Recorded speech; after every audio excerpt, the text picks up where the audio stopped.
Deus perdoe os nossos pecados em nome do Pai, e do Filho e do Espírito Santo. Queridos irmãos e irmãs, nós estamos celebrando hoje o 5º domingo do tempo comum. Este tempo que nos mostra que Deus está presente no dia a dia da nossa vida e que a nossa esperança ela deve ser unicamente depositada em Deus. Neste ano de 2023, nós vamos ler em quase todos os domingos o Evangelho segundo São Mateus. Nós sabemos que cada ano a igreja faz a leitura de um dos evangelistas. Este ano nós vamos ouvir em quase todos os domingos o Evangelho de São Mateus. Para a gente compreender bem o Evangelho, é necessário a gente entender qual foi a intenção de Mateus quando escreveu o seu Evangelho. Para quem Mateus estava escrevendo? Não pense que foi para a gente. Não, primeiramente não. Se a gente for olhar ao pé da letra, São Mateus nem de longe pensou que aquele livro que ele escreveu ia se espalhar pelos 4 cantos do mundo. Ele escreveu para uma comunidade específica. E esta comunidade que São Mateus fazia parte eram cristãos que vinham do judaísmo. Então veja só, para ser cristão, Jesus disse: basta só acreditar que Jesus é o Salvador e ser batizado. Então se tornava cristão quem vinha do judaísmo, quem era judeu, quem já adorava ao Deus de Israel. Então agora acreditava em Jesus, era batizado e era cristão. Mas também se tornava cristão quem era pagão, quem adorava outros deuses, quem nem sabia que Deus existia, que Jesus era o Salvador, mas depois que acreditava em Jesus e recebia o batismo, era inserido no grupo dos cristãos. Então a comunidade para quem Mateus escreveu o seu Evangelho era de cristãos que vieram do judaísmo. Então eles já sabiam perfeitamente quem era o Deus de Israel. Eles não adoravam a muitos deuses, adoravam a um Deus só, ao Pai de Jesus. Então conheceram a palavra de Deus, conheceram a pregação de Jesus e agora quiseram dar um passo a mais na fé, sendo cristãos, reconhecendo Jesus como Deus verdadeiro. Então qual é a missão de Mateus? Mostrar àqueles que eram judeus que Jesus é o Messias predito no Antigo Testamento. Então lá no Antigo Testamento se dizia que Deus ia enviar um Messias para salvar a humanidade. Aí Mateus vai ter o dever de mostrar que Jesus é este Messias e é muito mais do que aquele Messias que eles esperavam. Porque Jesus veio não como um dos profetas, mas veio como o próprio Deus. Então é esta a missão de Mateus. Para a gente entender e chegar ao Evangelho de hoje, vamos lá, ainda na cultura do povo judeu. No Antigo Testamento, quem era a figura, a pessoa mais importante no Antigo Testamento para os judeus? Moisés. Por que, padre, Moisés? Porque Deus conversava com Moisés. Deus disse: Moisés, sobe ao monte. Moisés subiu ao monte. Quando Moisés subiu, Deus deu a Moisés as tábuas da lei, que continham os mandamentos, ou seja, o segredo para o povo entrar na terra prometida. Então, se a Torá, se a Bíblia no Antigo Testamento, só para a gente entender, se o livro sagrado era aquilo que eles tinham de mais precioso, então Moisés é o mais importante. porque foi a Moisés que Deus entregou o Torá, o livro sagrado. Lá no Antigo Testamento, Moisés fez uma profecia. Moisés disse assim: o Deus dos exércitos vai enviar para vós um profeta como eu, a quem vós escutareis.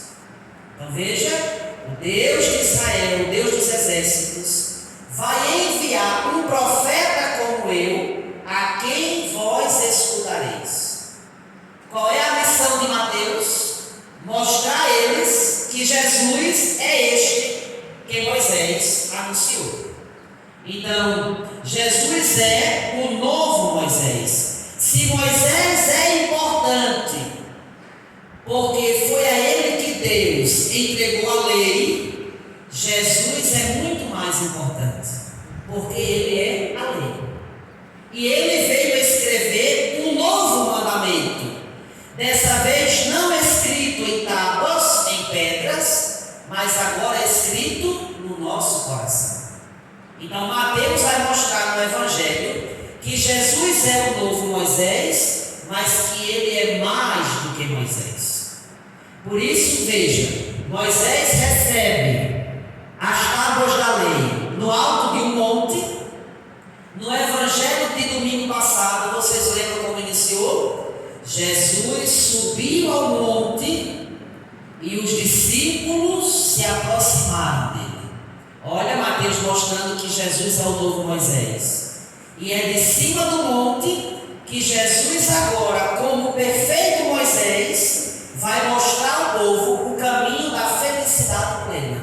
Aí domingo passado nós estudamos as bem-aventuranças, que eu expliquei. A bem-aventurança é o caminho que nós devemos seguir se queremos ser plenamente felizes. E aí Mateus mostrava para nós 9 passos, 9 caminhos para que a gente atingisse a felicidade plena. Aí com isso nós chegamos no Evangelho de hoje. É a continuação do discurso das bem-aventuranças. Depois que Jesus disse quem de fato era bem-aventurado, bem feliz, ele agora olha para quem? Para os discípulos. É interessante, meus irmãos, vejam só. O Evangelho de domingo passado começava dizendo que tinha uma enorme multidão.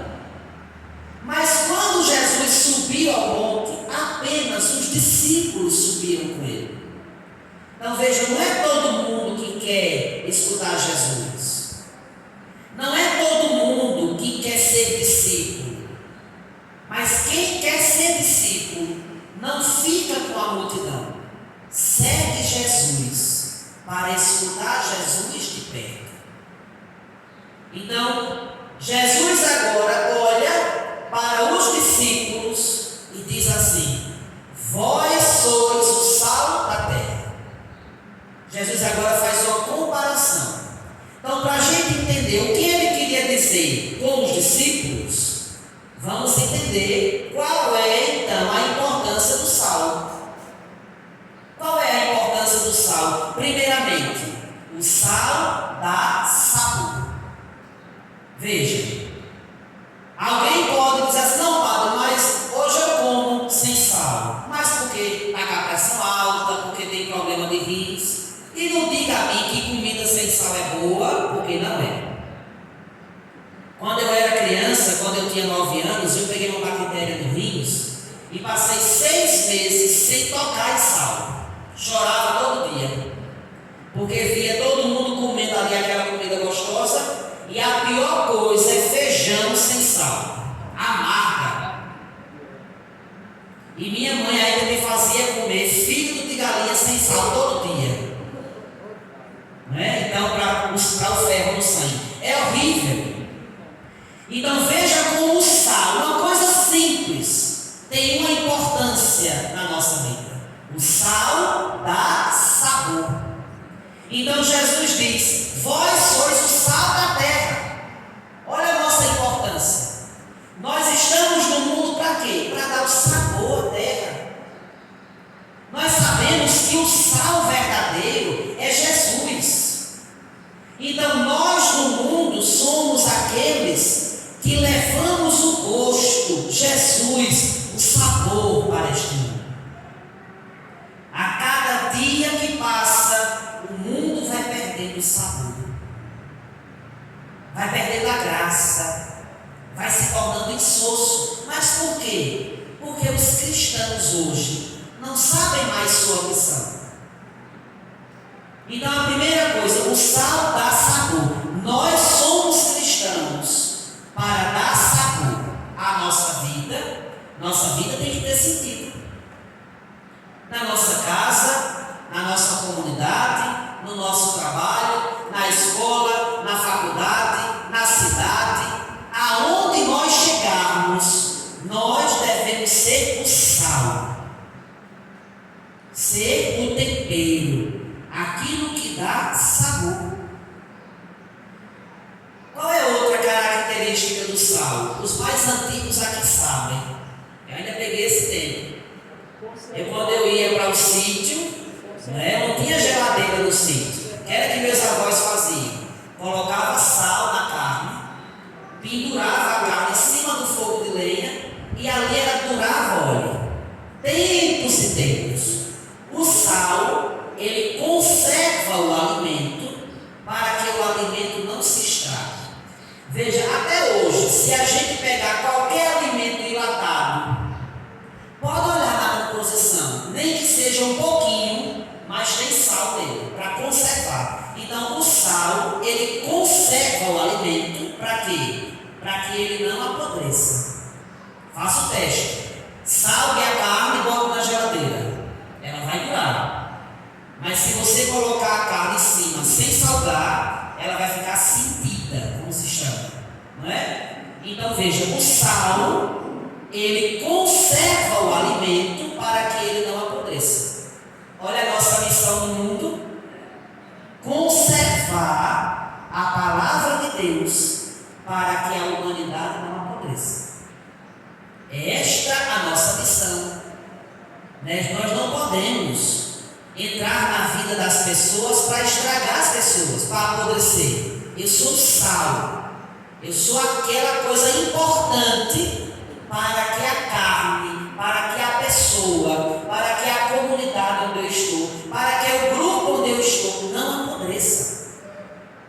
Veja, eu não posso ser um dedo podre, eu não posso entrar para estragar, eu devo entrar para conservar. É esta a nossa missão.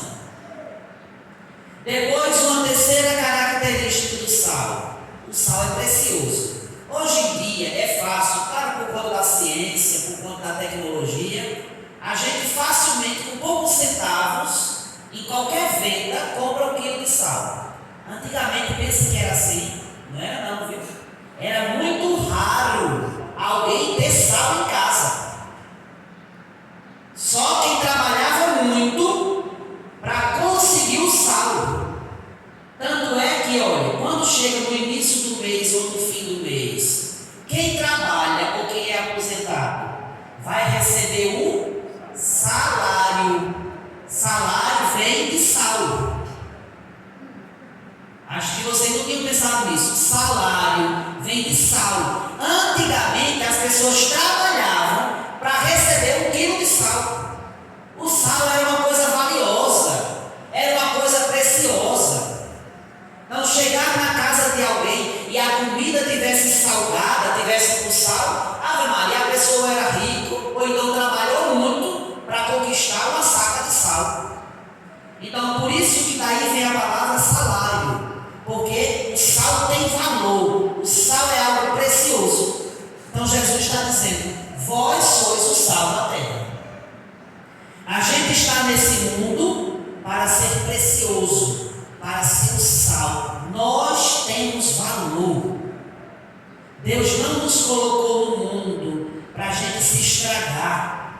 Deus nos colocou no mundo para a gente conservar a dignidade de filho de Deus. Então a gente pode falar dessas 3 coisas do sal. E aí Jesus diz: se o sal se tornar insosso, com que salgaremos?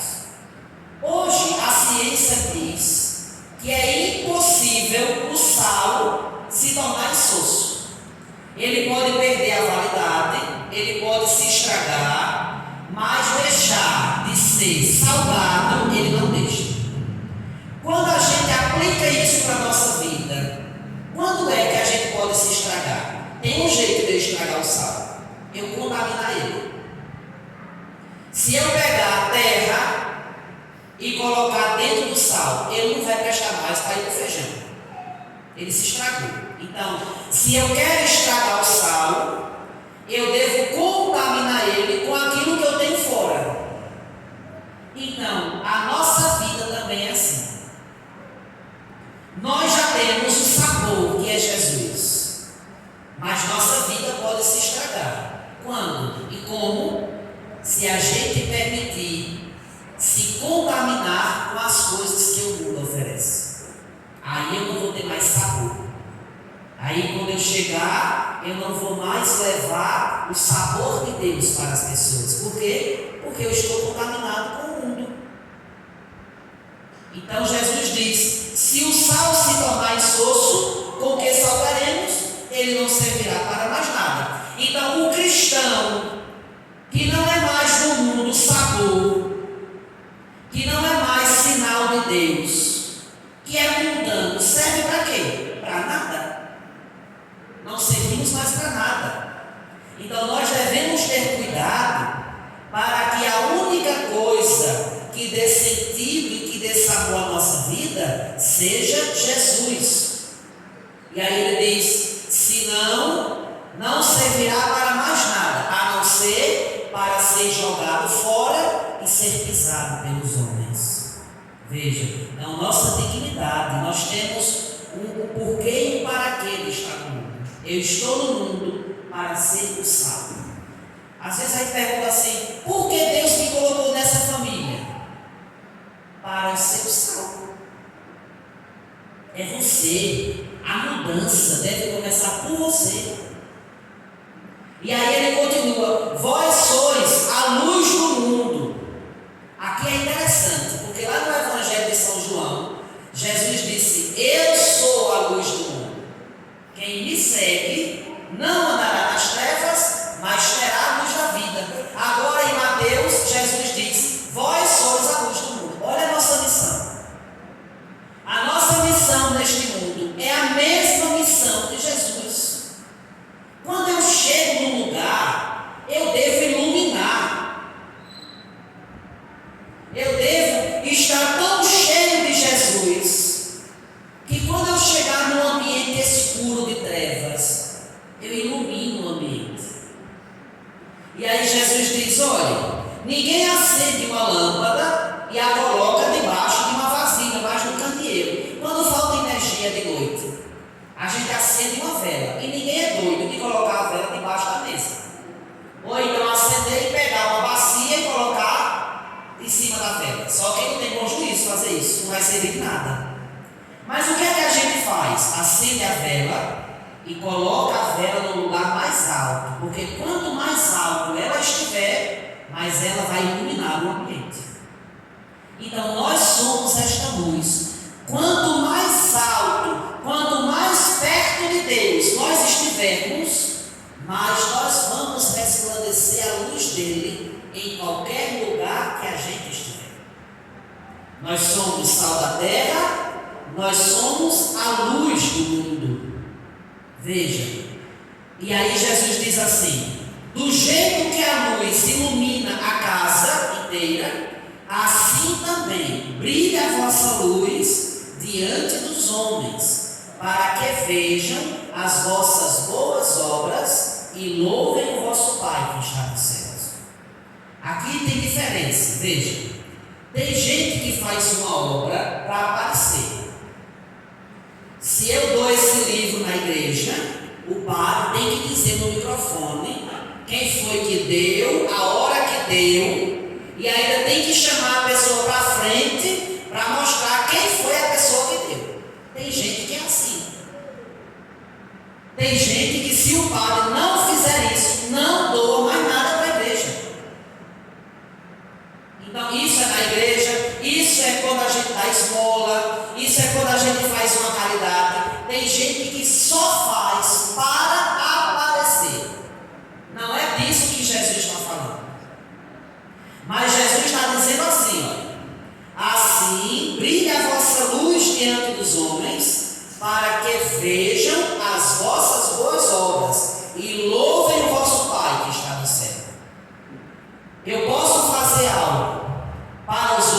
verem e me aplaudirem. Mas eu posso fazer algo que eu não disse a ninguém, mas as pessoas viram e me aplaudiram o que eu fiz. Veja, é diferente. Eu fazer para aparecer, para os outros verem, ou aquilo que eu fiz, as pessoas souberam e me aplaudiram. E aí essas pessoas que viram podem também mudar de vida. Podem também dizer assim, então eu também quero fazer o mesmo. Então é assim que Jesus está dizendo. Mas as nossas obras só serão assim se for por conta de Jesus. Por isso, olha, existe a caridade e existe uma ação social. A igreja não faz ação social. A igreja faz caridade. A caridade é a fé colocada em prática. Mas uma obra social, ela pode não ter caridade. É porque chegou a verba do governo, eu tenho que comprar a cesta básica para entregar. A igreja não faz isso. A igreja faz caridade. É a fé colocada em prática. Então, porque Jesus pediu, eu tive fome e me deste de comer, então eu vou também pegar aquilo que eu comprei e também vou dar para uma pessoa que está precisando. É diferente. Então veja, isso que eu faço ilumina a pessoa. É diferente de eu pegar agora e sair dizendo a mulher, todo mês quando eu faço feira, eu compro lá também uma cesta básica e entrego à família tal. Não precisa dizer. Não precisa. Deixe que as pessoas vejam as vossas obras. E por meio delas, as pessoas vão glorificar a Deus. Porque as pessoas sabem quando a gente está por interesse. As pessoas sabem quando a gente faz para aparecer. Porque a gente demonstra. A gente demonstra. Então Jesus está dizendo, não se contaminem com o mundo. Vocês são o sal da terra. Vocês devem dar sabor. Vocês têm valor. Vocês devem conservar a dignidade de filho de Deus. Vocês são a luz do mundo. Quanto mais alto, quanto mais perto de Deus vocês estiverem, mais vocês se iluminarão a terra. E aí assim a gente vai conseguir colocar em prática, transformar em obras aquilo que a gente já está alimentando no coração. Então que Deus nosso Senhor nos abençoe e sempre nos ensine a ser sal da terra e luz do mundo. Louvado seja nosso Senhor Jesus Cristo.